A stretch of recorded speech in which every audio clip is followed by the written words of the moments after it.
존 레논의 이매진 같은 명곡은 그 곡 하나만으로 평생을 먹고 살 걱정을 하지 않아도 될 만한 큰 수익을 벌어들였습니다. 그럼 한 번 써서 모두에게 명곡이나 명저로 인정받는 영감은 어디서 오는지 아십니까? 한 가지 예를 들어 보겠습니다. 인간 탄생의 많은 이야기 중 아담이 잠든 사이에 하와를 지었다는 이야기를 들어보셨을 겁니다. 그 이야기에서 영감을 얻은 어느 의사가 마취제를 착안했습니다. 이처럼 영감이라는 것은 내 안에서 쥐어짜내서 나온다기보다는 외부에서 오는 신의 선물 같은 느낌이 강합니다. 40일 도파민 금식의 저자 그렉 캠피스는 영감을 얻거나 문제 해결의 방안이 딱 떠오르는 방법은 떠오를 때까지 기다리는 것이라고 말합니다. 그리고 이런 영감이 오는 것을 막는 도파민 디톡스를 40일 하면 분명 누구에게나 이러한 일이 일어날 것이라고 합니다. 결론을 먼저 말하자면 40일 도파민 단식은 장기적 목표를 이루는 사람이 되도록 하는 새로운 틀입니다.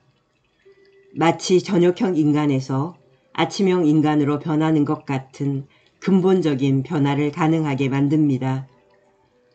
저자가 말하는 40일 도파민 단식, 도파민 챌린지는 부자연스러운 도파민 자극제를 일정 기간 금하는 것입니다. 저자는 정제 설탕, 가공된 지방, 카페인, 니코틴, 게임, 소셜미디어, 쇼핑, 자유와 같은 성적 자극 등이 도파민 자극과 관련이 있다고 말합니다. 편의상 이것들을 도파민 중독이라 하겠습니다. 저자는 이러한 것들로부터 단식하라고 하면 사람들은 차라리 죽는 것을 선택할 것이라 말합니다. 저자는 대조법을 통해서 도파민의 자연스러운 분비와 부자연스러운 분비에 관해 설명을 합니다. 예를 들어서 담배 피우기와 글쓰기 또는 술 마시기와 마음 터놓고 대화하기처럼 대조해 보면서 말이죠. 저자가 말하는 것은 어떤 것들을 평생 하지 말라는 것이 아닙니다. 심지어 설탕, 성생활, 그리고 TV 시청이 꼭 나쁠 것이 없다고까지 말합니다. 사실 술과 담배, 음란물, 과식, 폭식, 게임, TV 등 도파민 중독과 관련된 것들에 상대적으로 자유로운 사람은 옳고 바르지만 재미없게 살아온 사람들일지도 모릅니다. 도파민 디톡스의 방법은 간단합니다. 40일 동안 나에게 강한 자극을 주는 것들을 하지 않으면 됩니다. 책의 구조 역시 간단합니다. 저자가 도파민 디톡스를 하는 과정을 일기처럼 적은 것인데 모든 내용을 다 다룰 수는 없지만 누구에게나 어느 문화권이나 적용될 수 있는 이야기입니다. 도파민 디톡스의 목적을 요약하자면 좋은 습관 형성, 균형 있는 도파민 분비, 자연적 자극이 뭔지 몸으로 느끼기, 살 빼기, 시간 낭비하지 않기, 인생의 진짜 기쁨을 찾기 위함입니다. 도파민 단식 40일 이후에는 저자는 40일 후에 그간 끊었던 커피를 약속된 시간에 마셨고 그 다음 날에는 맥주를 마셨다고 합니다. 그리고 사람들을 만날 때 친해져야 한다는 스트레스 때문에 담배 한 갑을 샀다고 합니다. 하지만 더 나아가지 않고 40일간의 도파민 단식을 떠올리면서 술과 담배, 알코올 중독 등에는 휘둘리지 않겠다고 다짐했던 기록을 찾아보고 마음을 다잡았습니다.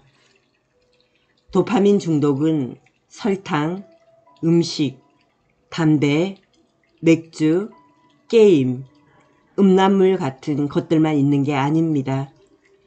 뭔가 좋지 않은 것인 줄 알면서도 계속하게 되고 그 안 좋은 것들을 하면서 쾌감을 느끼는 것은 무엇이든 도파민 중독이 될 수 있습니다. 종교에 과도하게 심취하거나 악성 댓글, 비판, 게으름, 자기중심적인 사고 등도 도파민 중독의 예가 될 수 있습니다. 자신을 다른 사람보다 더 나은 사람으로 여기고 남들을 판단하려는 태도도 명백한 도파민 중독 증상입니다. 도파민 디톡스를 해야 하는 이유는 다음의 3가지로 정리됩니다. 첫째, 음식 중독, 음란물 중독에서 묶여 있으면 매일 해야 하는 크고 작은 결정에서 매우 어리석은 선택을 하게 만듭니다. 그리고 매일의 형편없는 결정들이 모이면 인생에서 큰 실패를 불러올 수밖에 없게 됩니다. 둘째, 우리가 갈망하고 원했던 목표들을 중장기적인 플랜과 인내를 통해 이뤘을 때 진정한 성취의 기쁨을 누리고 그것들을 이루어가는 소소한 과정들을 통해 살아있음을 느끼기 위해서입니다. 셋째, 도파민 디톡스 과정에 대한 기록은 언제든지 중독 관련 증상이 나타날 때 참고해 볼 수 있습니다. 우리는 더 어려운 것들을 선택해야 도파민 분비를 건강한 쪽으로 흐르게 한다는 것을 꼭 기억해야 합니다. 도파민 디톡스에서 가장 중요한 포인트는 방향성입니다. 기준을 적용하는 잣대가 자기 자신이 되어야 합니다. 그리고 도파민 디톡스는 일회성으로 끝나는 프로젝트가 아닙니다. 저자 역시 사람들과 사교 모임에서 받는 스트레스와 긴장감을 해결하기 위해 담배에 의지하는 자신을 발견하면서 40일 도파민 단식을 다시 해야겠다고 마음먹었다고 합니다. 누군가의 성공을 다큐멘터리로 접하고 있지만 TV를 보면서 소파에 누워있는 자신을 인식하지 못합니다. 바로 이 점 때문에 도파민 단식을 통해 구상한 것들을 직접 해보고 할 수 있는 것부터 하나하나 해나갈 힘을 키워야 합니다.